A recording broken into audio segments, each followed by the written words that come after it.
In July of 2014, a holiday in Spain for an Icelandic family turned into a terrifying nightmare after visiting the Terra Mitica theme park in Benidorm. 18-year-old Andri Sveinsson was unexpectedly thrown from the ride once his safety harness flung up in the air, leaving him to plummet to the ground below. But who was to blame for his death? The theme park in question denied any wrongdoing despite contrasting evidence. So, what happened that day? Let's talk about it. This is the Inferno Disaster, the infamous death of Andri Sveinsson.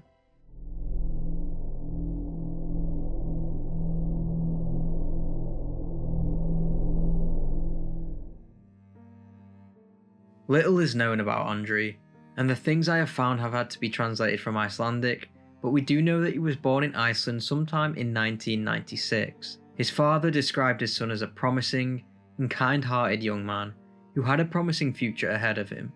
He said, he greeted people with a hug and always said goodbye with a hug. He was a great thinker. He spent a lot of time thinking about the facts of life and such things that one would not predict on a daily basis.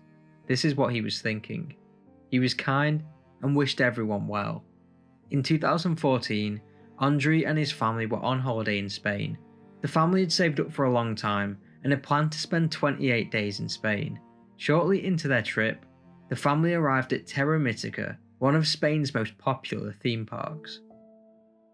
Terra Mitica is a theme park located in Benidorm, Spain, which opened for business in the year 2000. It's known for its unique ancient world themed attractions, including rides, shows, and entertainment options. Terra Mitica is divided into several themed zones, each representing a different ancient civilization from the Mediterranean region and beyond.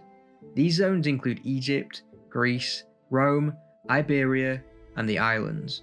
Each zone features attractions, architecture, and decor inspired by the culture and mythology of its respective civilization. Terra Mitica features a variety of rides that cater to everybody.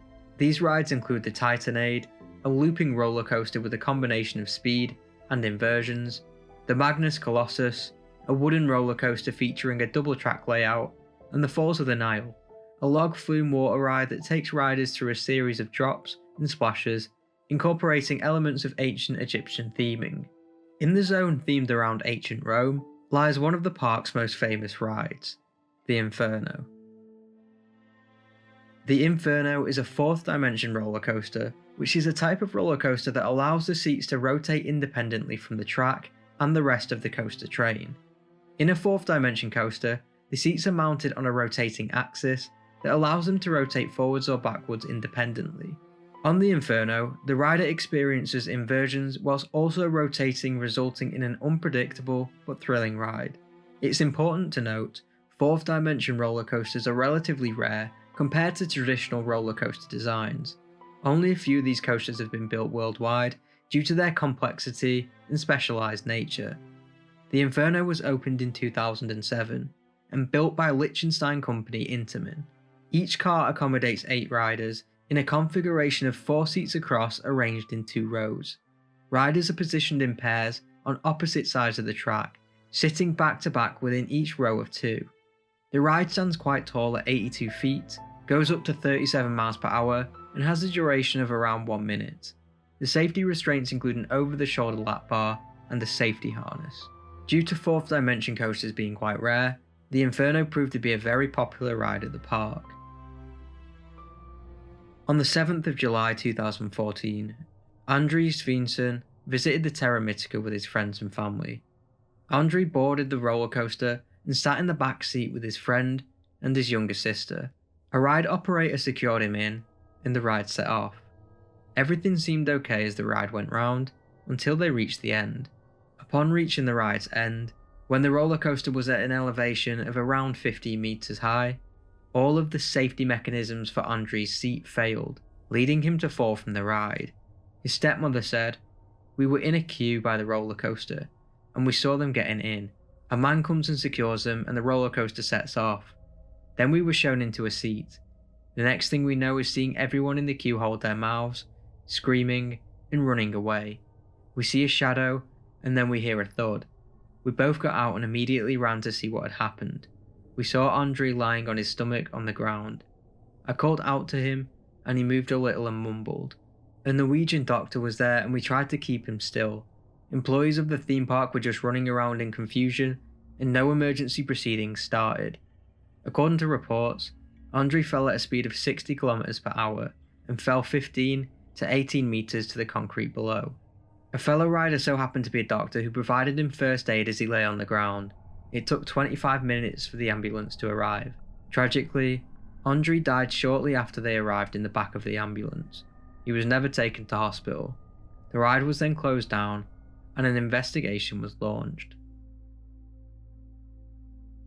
In the aftermath, the park denied any wrongdoing and claimed that the Inferno had been reviewed that morning and undergoes a full inspection every year by an external company. They said in a statement, "The harnesses only unlock if the ride has come to a complete stop. We don't know what happened, but the harness could not have failed." But the police disagreed. The police said the safety system failed, causing the protection bar to break off and fly away. This then obviously caused Andri to fall. It came to light that the maximum weight for the roller coaster was 120 kilograms, which was never outlined. Andri exceeded this weight, but again, the park denied this by saying if he had not been able to buckle up safely, he would not have been allowed on the ride. The general consensus is that he was too heavy to ride. This is also what his father believed, and he was outraged by the park's response. He said, "Employees of the theme park were interrogated 24 hours after the accident. Nothing that they have said makes any sense.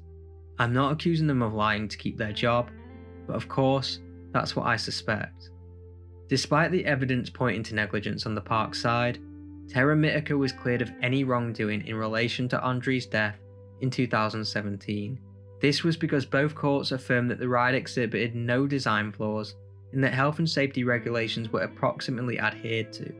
It was noted that the ride manufacturer had implemented additional measures after the incident to enhance the safety harness, rendering it more secure. Andri's father said, "One would have liked to be able to say goodbye to him, but we couldn't. He probably dies instantly in this accident. I cannot put myself into the shoes of others who have lost their children in different ways. Although the grief is the same, the circumstances can be wildly different. The kids all look at this accident and see what happened. My oldest daughter, she is 13 years old and is trapped in the device, watching her brother fall from 18 meters at 60 kilometers and land on the concrete. A very ugly sight. No one can deal with this the hard way. You may be able to do it for a few months, but then you collapse. It comes to an end. We are not made to lose our children." A few months after the investigation, the Inferno was reopened and remains open to this day. It has since had no further incidents. I hope Andri's family are doing better today, and may he rest in peace. Let me know what you think about this case in the comments below. This is not an AI channel, I do all of this myself, the research, writing, editing, thumbnails, etc, and I upload every Thursday. So if you enjoy my work, make sure to leave a like and subscribe for more content, and I will see you in the next video. Thank you.